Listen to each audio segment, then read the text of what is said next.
Doctor Neelam रानी, और यह एक बहुत ही अच्छी अनुभूति है जिसे हम कहते हैं सेल्फ रियलाइजेशन या आत्मानुभूति। और इस बारे में मैं अपने कॉलेज की प्राचार्य डॉक्टर नीलम रानी जी से निवेदन करूंगा कि वो अपना व्याख्यान शुरू करें। व्याख्यान क्या, एक बहुत ही अच्छी अनुभूति है ये। Now over to doctor Neelam रानी।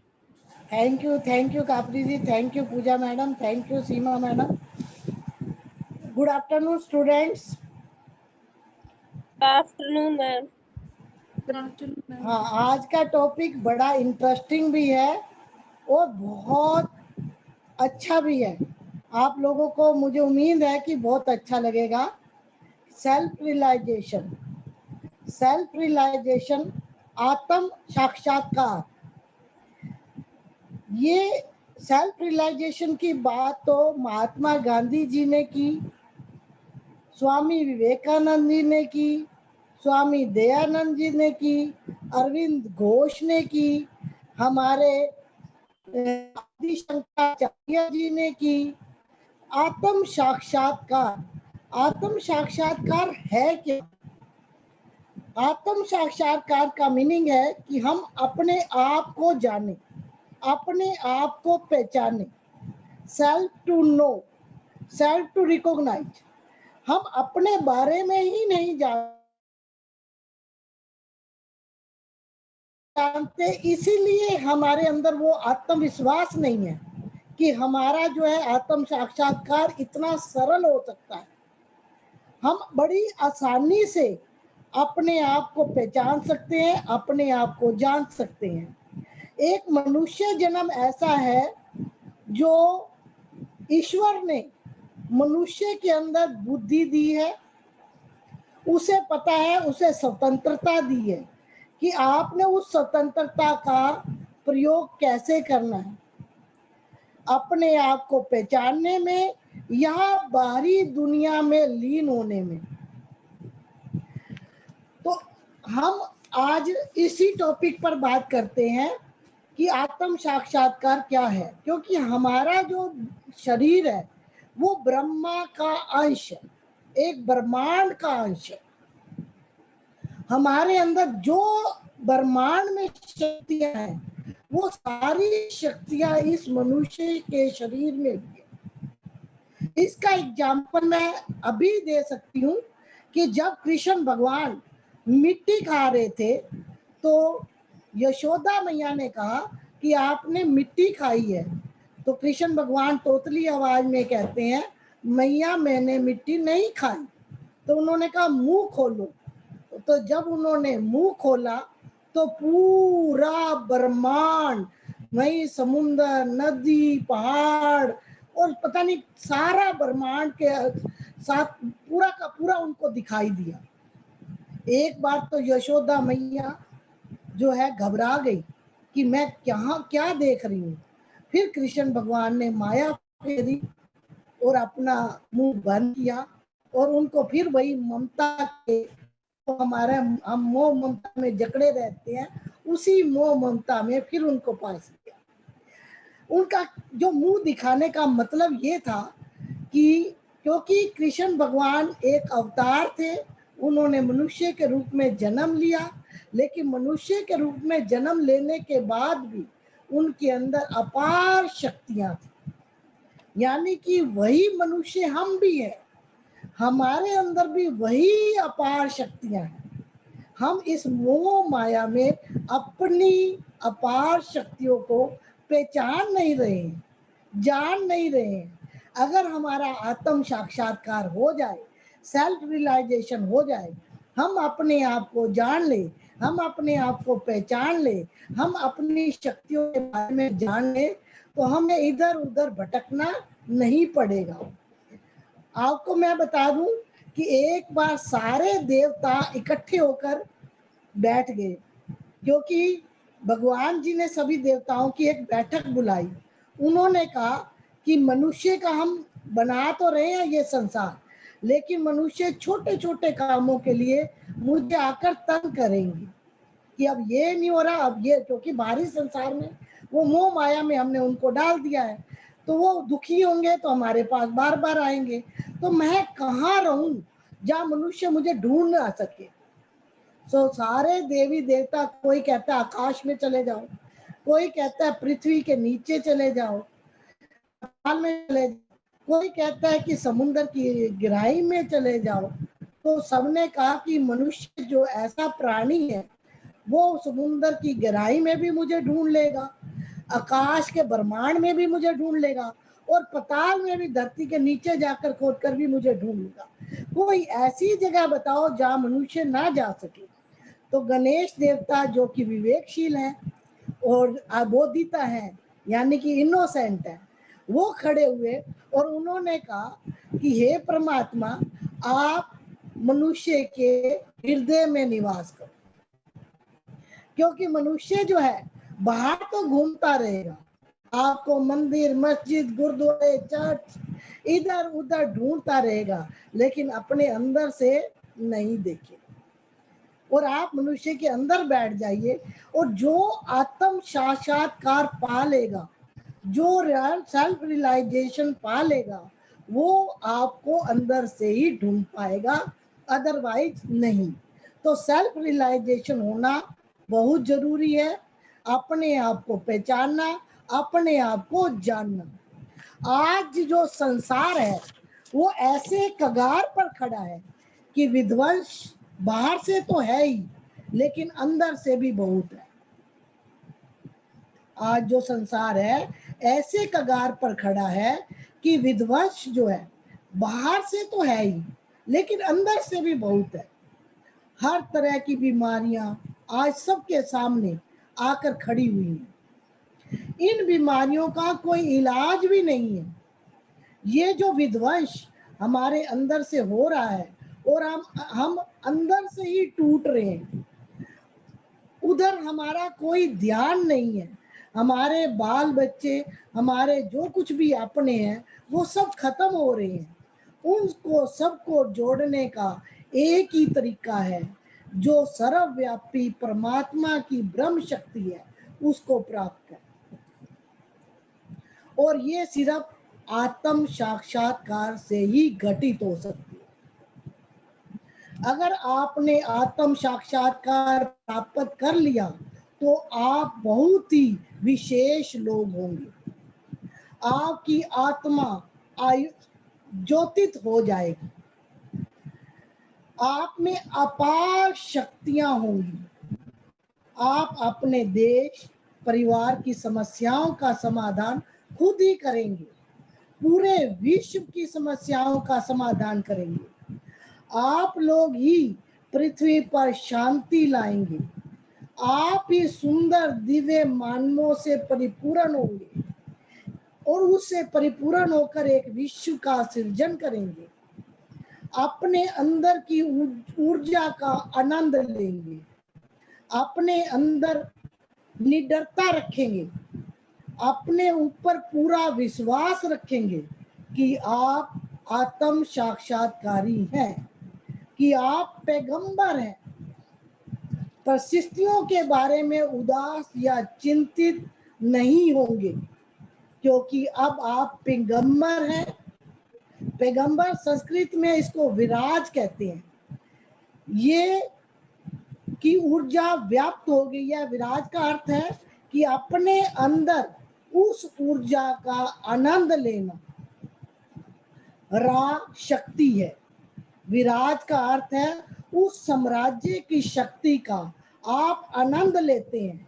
उनकी कल्पना करें कि अब आप सम्राट हैं, उसी तरह का आप आचरण भी करने लगेंगे। आपके अंदर कोई उदंडता नहीं रहेगी। आत्म साक्षात्कार हमारा नया जन्म है।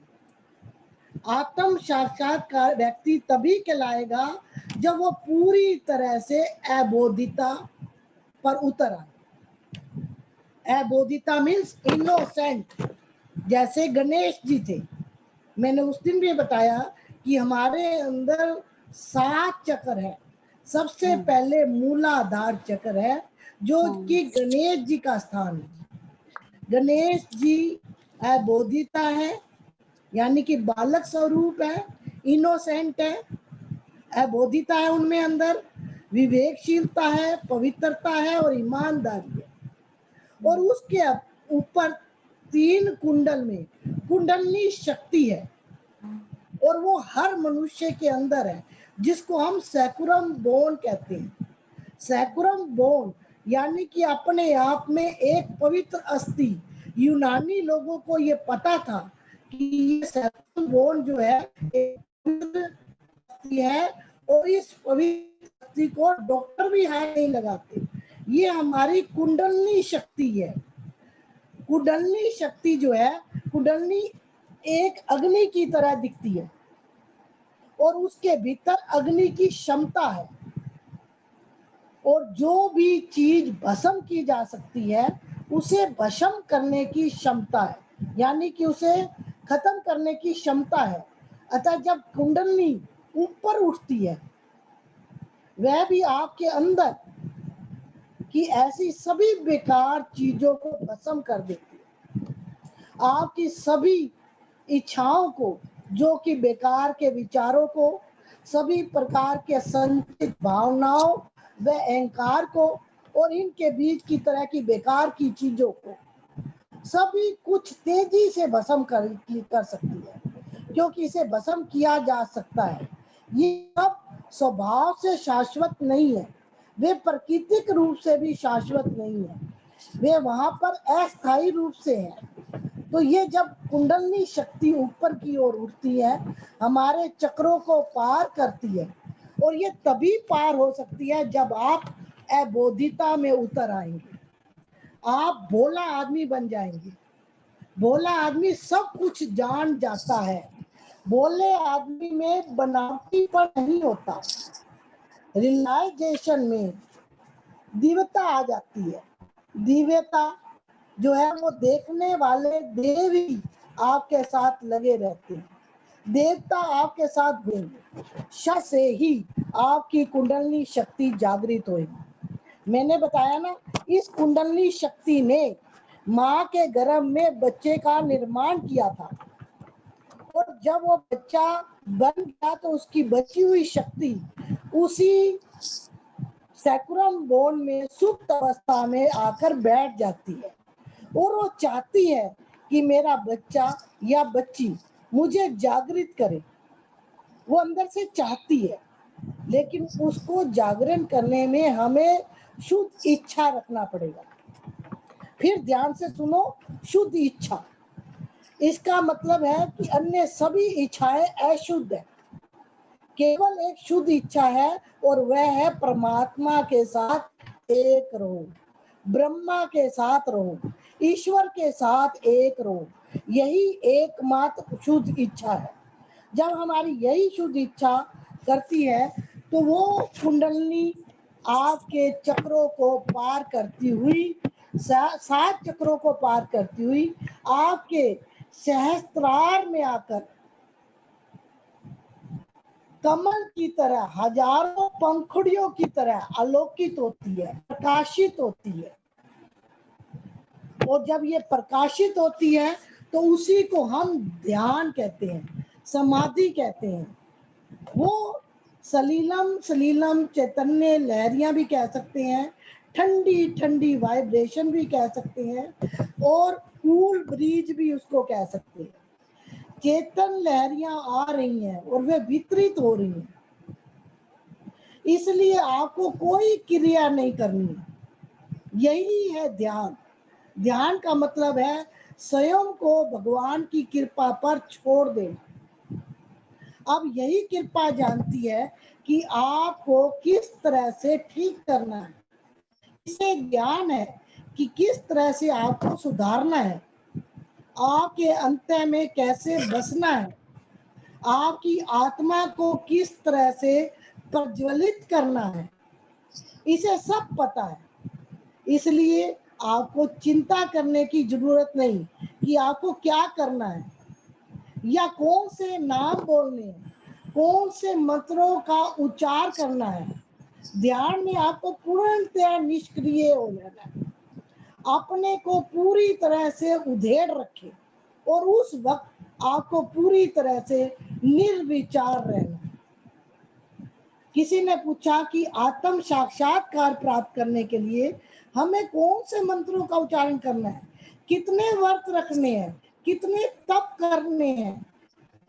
अब कलयुग में आपको कोई ऐसा हिमालय में पर्वतों में जाकर तप नहीं करना। गृहस्थ आश्रम में रहकर आपने केवल निर्विचारिता में रहना, आपने निष्क्रिय रहना। समझ लीजिए कि हो सकता है कि आप निर्विचार में ना हो, ऐसी दशा में आप सिर्फ विचारों पर नजर रखें, उनमें उलझना नहीं। आप देखेंगे कि जैसे जैसे सूरज उगता है वैसे वैसे अंधेरा चला जाता है। आपकी शुद्ध इच्छा से डिवाइन, आपकी जो डिवाइन डिजायर है, शुद्ध इच्छा है, वही आपकी कुंडलनी शक्ति को ऊपर उठाएगा। जैसे सूरज उगता है वैसे वैसे अंधेरा चला जाता है और सूरज की किरणें हर एक कोने कोने तक पहुंचती है और सारी जगह को प्रकाशित कर देती है। उसी तरह से आप भी प्रकाशित हो जाएंगे। अपने अंदर की कुछ चीजों को रोकने की कोशिश करेंगे। निष्क्रियता ही ध्यान करने का एक तरीका है। आपको उसके प्रति जड़वत नहीं होना, आपको सतर्क रहना होना चाहिए, उस पर नजर रखनी चाहिए। आपको आलसी नहीं होना। दूसरी ओर हो सकता है कि कुछ लोगों को झपकी आ जाए, लेकिन झपकी नहीं आनी चाहिए। आपको सतर्क रहना है। अगर आपको झपक जाए तो कुछ भी कार्यान्वित नहीं होगा। इसका दूसरा पहलू ये है कि अगर आप उसके प्रति सुस्त रहेंगे, आलसी रहेंगे, तो ये कुछ भी कार्य नहीं होने वाला। आपको सतर्क और खुलकर रहना होगा, एकदम सचेत, संपूर्ण निष्क्रिय, पूर्णतः निष्क्रिय होना चाहिए। अगर आप पूर्णतः निष्क्रिय होंगे तो ध्यान पूर्णतः कार्य करेगा। आप अपनी समस्याओं के बारे में बिल्कुल ना सोचें। चाहे आपका कोई भी चक्कर पकड़ा हो या कोई बीमारी हो या घर में कोई परेशानी हो, आप उसके बारे में मत सोचिए। आप ये परमात्मा पर छोड़ दीजिए। देखिए, जब सूर्य चमकता है तब निसंग अपने आप को सूर्य को प्रदर्शित करता है और निष्क्रियता से सूर्य का आशीर्वाद लेता है। वह बिना क्रिया किए लेता है, वह सिर्फ अपने आप लेता है। जब वह सूर्य की रोशनी लेता है तब सूर्य की किरणें क्रिया करने लगती हैं और क्रियान्वित होती है। उसी प्रकार ये जो परम चैतन्य शक्ति है, कुंडलनी शक्ति, ये उसी तरह से कार्य करने लगती है। आपको उसके लिए कोई युक्ति नहीं करनी, उसके लिए आपको कुछ भी नहीं करना, सिर्फ निष्क्रिय रहिए, बिल्कुल निष्क्रिय। कोई भी नाम नहीं लेना, कोई चिंता नहीं करनी, सब क्रियान्वित हो रहा है। ये तब तक होगा जब तक वह क्रियान्वित हो सकता है और वह चमत्कार होगा। आपको उसके बारे में चिंता नहीं करनी है। ये अपने कर्तव्य को जानती है। कुंडलनी शक्ति परम चैतन्य अपने कर्तव्य को जानती है। वास्तव में जब आप क्रिया करते हैं तब आप उसकी राह में बाधा बन जाते हैं।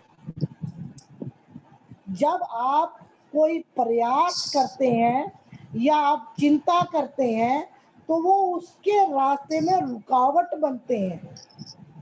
आपको कोई प्रयास करने की जरूरत नहीं है, आपको कोई चिंता करने की जरूरत नहीं है। एकदम निष्क्रिय रहिए और कहिए कि अगर कोई विचार आए तो नेति नेति, जाने दो जाने दो, बस यही कहिए। कोई मंत्र नहीं बोलना। अगर ऐसा करना है तो आपके लिए मुश्किल हो जाएगी। आपको कोई आवश्यकता नहीं है, आप केवल अपने हाथ उस चेतना, उस कुंडलनी शक्ति की तरफ उठाइए। आप में जो मन में इच्छा के साथ भावना होनी भी चाहिए। अब आप केवल अपने हाथ फैला लो, हाथ फैलाने से ही वो क्रियान्वित होने लगेगा।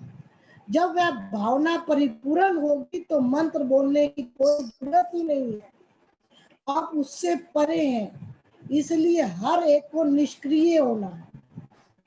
ध्यान आपके अपने उत्थान के लिए है, केवल व्यक्तिगत उत्थान के लिए। ये केवल आपकी अपनी पूंजी है, अपने पूंजी लाभ के लिए है। जो होना है चाहिए वो होगा, पर एक बार जब आप उसमें जाएंगे तो आप अपनी शक्ति को भी ग्रहण करेंगे। जैसे अगर आप गवर्नर बनते हैं तो फिर आपको गवर्नर की सारी शक्तियां, अधिकार दिए जाते हैं। ऐसे में आपको किसी और के बारे में नहीं सोचना है, किसी के ऊपर अपना चित्त केंद्रित नहीं करना है, पर सिर्फ उसे ग्रहण करो, सिर्फ ग्रहण करो, उस आनंद को ग्रहण करो। वो आनंद आपको मिलेगा, वो दिव्य शक्ति आपको मिलेगी।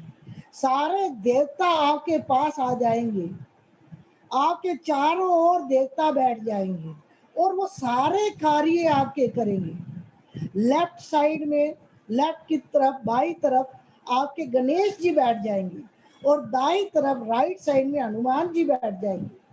आपके सारे कार्य, जितने भी विवेक रूपी, जितने निर्णय लेने हैं, जितने डिसीजन है, वो गणेश जी आपके लिए लेंगे और जितने भी ऊपर के कार्य हैं वो हनुमान जी करेंगे। हनुमान जी शक्ति और भक्ति का मिश्रण है। जैसे श्री रामचंद्र जी ने हनुमान पर छोड़ दिया था, जब लक्ष्मण जी मूर्छित हुए तो हनुमान जी ने ही संजीवनी बूटी लाकर उन्हें जीवित करवाया था। और भी कितने काम हनुमान जी ने किए थे। उसी तरह से ये हमें एक रामायण शिक्षा देती है कि आपको निष्क्रिय होकर बैठ जाना है। वो हनुमान जी आपके सारे कार्य करेंगे। आपको अपने समस्या के बारे में मत सोचिए, सिर्फ इतना सोचिए कि आपको निष्क्रिय होना है, पूर्ण तरह निष्क्रिय। ये उन पर अधिक असर करेगा जो सिर्फ ग्रहण करते हैं। आपको समस्याएं हैं इसलिए आप यहाँ हैं, पर आप इन्हें हल नहीं कर सकते। परम चैतन्य ही इसका हल कर सकता है। ये पूरी तरह से आपको समझ लेना चाहिए कि हम अपनी समस्याओं का हल नहीं कर सकते। ये हमारे बस के परे की है कि हम अपनी समस्याओं का हल करें। इसलिए आप इसे परम चैतन्य के हाथों में छोड़ दीजिए और अपने आप को निष्क्रियता में प्रस्तुत कीजिए। परिपूर्ण निष्क्रियता। आराम से बैठिए, अपने दोनों पैर जमीन पर रखकर दोनों हाथों को आराम से इस तरह रखना कि जमीन को टच करे। आराम से रहिए, आपको बिल्कुल कोई असुविधा ना हो, क्योंकि आपको काफी देर तक बैठना है। अगर आप कर सको तो आप अपने चित्त को आप अंदर रखिए, कुंडलनी की ओर करें। आप कुंडलनी के अंदर आ सकते हैं। ये सिर्फ हाथों को इस तरह से सीधे रखकर करना है।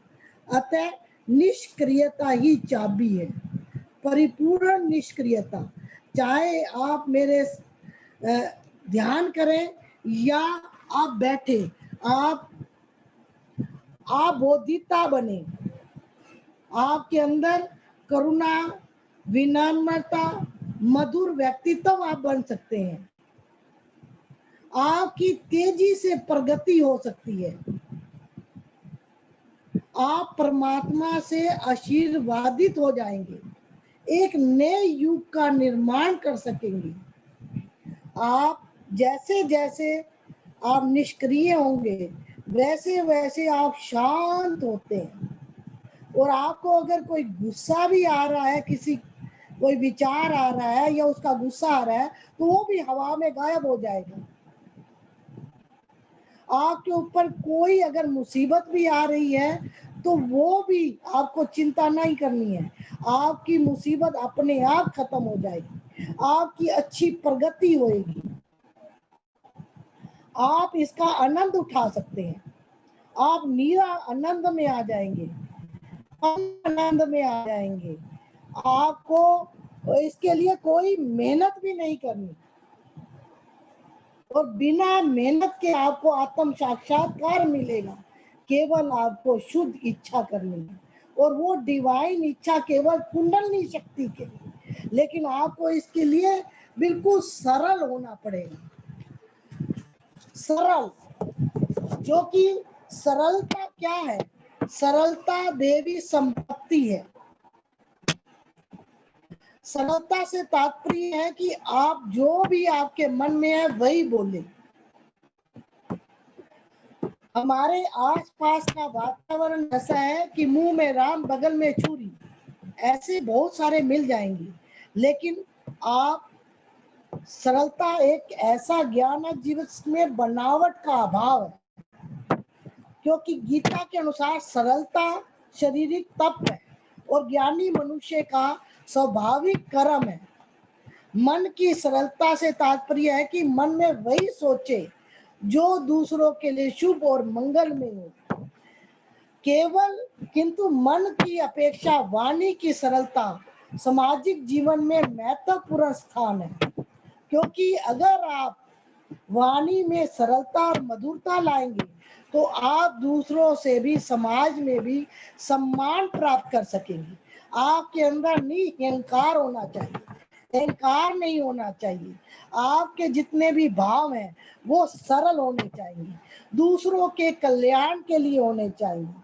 जब ये सारी चीजें आपके अंदर होंगी, सरलता आपके अंदर होगी, तो सरलता के कारण आप लोग, जैसे मैं एक एग्जांपल देती हूँ कि जैसे एक सुई है, सुई सीधी है और सीधी है इसलिए वह जोड़ती है, जबकि कैंची टेढ़ी है इसलिए वह काटती है। सरलता के कारण ही सब बच्चों में अत्यधिक प्रेम होता है।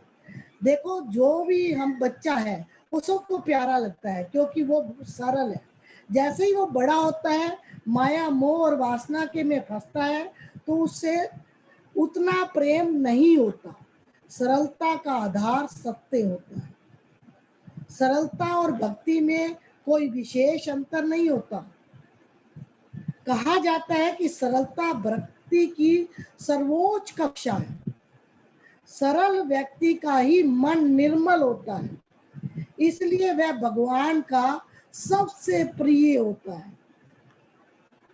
तो अब प्रश्न ये उठता है कि सरल कैसे बने? सरल बनना कठिन है, क्योंकि सरल बनने के लिए जटिलता का त्याग करना होगा, अपने अहम का त्याग करना पड़ेगा, क्योंकि अहम के चलते ही हम जड़ हो गए। सरलता अहंकार को जलाती, क्योंकि जैसे ही कुंडलनी आपकी जागृत होगी तो वो आपके अंदर की जो अहंकार है, प्रति अहंकार है, ईर्ष्या है, द्वेष है, कोई गर्मी, अनावश्यक गर्मी है, तो वो उसको जला देगी और वो प्रज्वलित करेगी और ईश्वर से हमें मिलाती है। ये जीवन का मूल स्वरूप है। सरलता में साहस है, जटिलता नहीं है, क्योंकि झूठ बोलना, धोखा देने के लिए साहस नहीं चाहिए, जबकि सत्य बोलने के लिए, ईमानदार होने के लिए साहस की आवश्यकता है, जो सरलता में है। सरलता में अंतःकरण शुद्ध और पवित्र हो जाता है।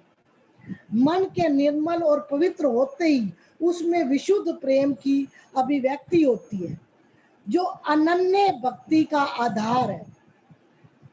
यद्यपि आज के समय में सरल होना कठिन हो गया है, किंतु फिर भी हम सोचे कि यदि ये गुण प्रभु प्राप्ति के लिए आवश्यक है तो हम इस रास्ते पे क्यों ना अपने कदम उठाएं। ये समझे कि सरलता मानव का अपेक्षित गुण है। इसलिए मैंने बताया कि हमारी जो कुंडली शक्ति है वो सत्य, सरलता और हमारी ईमानदारी, हमारी पवित्रता और हमारी शुद्ध इच्छा पर निर्भर है। हमें आज के कलयुग के टाइम में जहाँ विभीषण बीमारियां आ रही हैं, तीसरे वर्ल्ड वार की कगार पे खड़े हैं, तो हमारे अंदर इतना विध्वंस चल रहा है, हमारे बाहर भी और हमारे अंदर भी, तो हमें आज निष्क्रिय होकर आत्म साक्षात्कारी होना पड़ेगा। और उसके लिए हमें अपनी कुंडलनी शक्ति को अपनी प्योर इच्छा से, अपनी शुद्ध इच्छा से उसे जागृत करना होगा।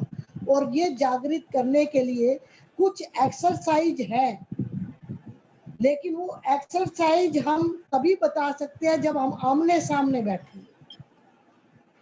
वो सरल तरीके से, बिल्कुल सहज तरीके से मैं बताऊंगी किसी और लेक्चर में कि किस तरह से कुंडलनी को बड़े सहज ढंग से कुछ थोड़ी सी एक्सरसाइज करके हम कर सकते हैं और उसकी अनुभूति का आनंद ले सकते हैं। लेकिन अभी तो मैं ये थ्योरिकली बताया आपको, प्रैक्टिकल हम सामने बैठ कर ही हो पाए। जब आप चप्पल उतार कर आराम से धरती पर बैठेंगे आलती पालती मार कर, क्योंकि धरती माँ जो है आपके सारे अनावश्यक गर्मी, जो अनावश्यक विचार या जो भी आपके अंदर बुराइयां हैं, वो सारा धरती अपने अंदर सोख लेगी। तभी आपके अंदर वो शुद्ध विचार आएंगे, वो सरलता आएगी। जैसे धरती माँ के अंदर हम कितने पैर रखते हैं, उसका कितना तंग करते हैं, फिर भी वो हमें इतना कुछ देती है, फल फ्रूट वनस्पति कितना कुछ। ये देखो पेड़ पौधे आप सरल तरीके से आप देखो कि फूल जो है, आज सुबह देखो कैसे कलियां खिल जाती हैं अपने आप। इसी तरह से ये कुंडलनी शक्ति भी अपने आप खिल जाती है बिना आपको कष्ट और दुख दी, क्योंकि ये आपकी माँ है। ये आपकी जो एक माँ है, माँ जो उसने जन्म दिया, ये तो आपकी जन्मांतर की माँ है, तो ये आपको तंग क्यों करेगी? ये तो आपकी शुद्ध इच्छा करने से, आप अपन उसको प्यार करने से और उसके आगे हाथ फैलाने से कि हे माँ आप जागृत हो जाइए और हमें जैसे हमें आपने ये बनाया, हमारे सारे अंग लगाए, हमारे अंदर धड़कन पैदा की। आप देखिए कि धड़कन जो है, डॉक्टर भी कहते हैं कि ये ऑटोमेटिक है, ये स्वचालित है। क्या कोई धड़कन रोक सकता है? सांस तो हम रोक सकते हैं थोड़ी देर के लिए, लेकिन क्या आप धड़कन रोक सकते हो? नहीं रोक सकते। ये सब चालित है। ये कौन चला रहा है? ये ईश्वर चला रहा है। जब ईश्वर धड़कन चला सकता है तो वो कुंडलनी शक्ति को भी जागृत कर सकता है। इसलिए आपको वो भी सहज है, सरल है। आपको सिर्फ इच्छा करनी, केवल शुद्ध इच्छा करनी, और उस शुद्ध इच्छा करने से ही आप पार हो सकते हो। आपको आत्म साक्षात्कार मिल सकता है, आप सेल्फ रियलाइज हो सकते हो, आपको एक नया जन्म मिल सकता है और आपके सारे चक्रों की सफाई हो सकती है। आपके अंदर प्योर ब्लड हो सकता है, आपके अंदर सारी बीमारियां दूर हो सकती हैं, आप बैलेंस में आ जाते हैं, आपके अंदर संतुलन आ जाता है, सारे देवी देवता आपके चारों तरफ हो जाते हैं। जैसे शिव जी ध्यान में चले जाते हैं, समाधि में चले जाते हैं, तो देवी देवता ही उनकी रक्षा करते हैं। इसी तरह से जब हम शुद्ध इच्छा करेंगे, उस ध्यान में चले जाएंगे, निष्क्रिय हो जाएंगे, तो देखिए आपके सारे काम, सारे समस्याएं अपनी हल हो जाएंगी। ये आपकी व्यक्तिगत यात्रा है, मैं आपको बता, ये आपकी व्यक्तिगत है। तो हमारे लिए इतना ही। किसी को कोई क्वेश्चन इसमें पूछना हो? ओके कापी जी। अब मैं डॉक्टर सीमा। आपका बहुत बहुत शुक्रिया। आपने आज इतना अच्छा बोला और ये सेल्फ रियलाइजेशन या ये जो आत्म साक्षात्कार है इसके ऊपर जो हमें बताया वो सुन के बहुत अच्छा लगा, बहुत मोटिवेशन भी मिला और बहुत अच्छा पॉजिटिव फीलिंग भी आई। और बहुत सारी चीजें हैं, बहुत जो इंफॉर्मेशन है, नॉलेज है जो आपने अपने सिंपल वर्ड्स में और simple day to day life के जो एग्जाम्पल लेके जो आपने बताए, वो सुन के ऐसा लगा कि सब कुछ हम लोगों को पता है, सब कुछ कितना आसान है, लेकिन ऐसा लगता है सुनने में कि बहुत आसान है और हमें सब पता चल गया, या हमने बहुत कुछ सीख लिया, या हमें बहुत जल्दी समझ आ गया। लेकिन शायद मैं समझती हूँ जब हम प्रैक्टिस करेंगे तो काफी टाइम लगेगा, धीरे धीरे ही हमारी कुंडली शक्ति और हमारा जो ज्ञान है, जो हमें ध्यान है, ये सब हमें धीरे धीरे हम लोग शायद पहुंच पाएंगे या उठ पाएंगे उस लेवल तक। पर आज आपके जो इतने अच्छे वर्ड्स और आपकी इतनी अच्छी जो आपके व्यूज थे, वो सुन के बहुत अच्छा लगा। खासतौर से आजकल का जो माहौल है उसमें अगर ऐसी कुछ बातें सुनने को मिल जाए तो अच्छी पॉजिटिविटी आती है, मोटिवेशनल भी होता है, इंस्पायरिंग भी होता है। ऐसा लगता है नहीं, अभी मैडम के पास चलो और बैठ के सीखो। मतलब फाइनली जब आपने बोला ना मैं प्रैक्टिकली बताऊंगी कभी, तो मुझे लगा मैं अभी मैम से कहूँ कि मैम प्लीज आप अपना वो दिखाइए, हमें फोटो करके दिखाइए तो हम अभी सीखें। इस तरह की फीलिंग मुझे आई। तो मैं समझती हूँ कि स्टूडेंट्स जो और लोग सुन रहे हैं उन लोगों को भी ऐसे ही लगा होगा। और काफी अच्छा, बहुत अच्छे से फीलिंग हुई मुझे। और मैं आपसे ये आग्रह करूंगी कि जल्दी ही इसका एक और सेशन भी लीजिएगा, so that we again get some inspiring and motivational thoughts which are going to help us to maintain the balance, physical, spiritual, mental, सब तरह का जब बैलेंस होता है तभी आप ऊपर उठते हैं, ऐसा मैं मानती हूँ। और ऐसा मुझे आज आपके वर्ड से और आपसे सुनने को मिला, मुझे बहुत अच्छा लगा। So finally, I really thank you, madam, for sharing your time and your views, such motivational views. Thank you doctor Seema. Thank you, ma'am. Thank जितना you, मैंने ma'am. बोला नहीं, जितना आपने थैंक्स कर दिया। Thank you Seema madam, thank you very much. Seema madam, Thank you. Subject को आपने कितने सरल शब्दों में सबको समझा दिया है। बहुत अच्छे, बहुत अच्छे। विषय बहुत गहन था, लेकिन आपने सुना, मुझे बहुत अच्छा लगा। हाँ, थैंक यू मैडम।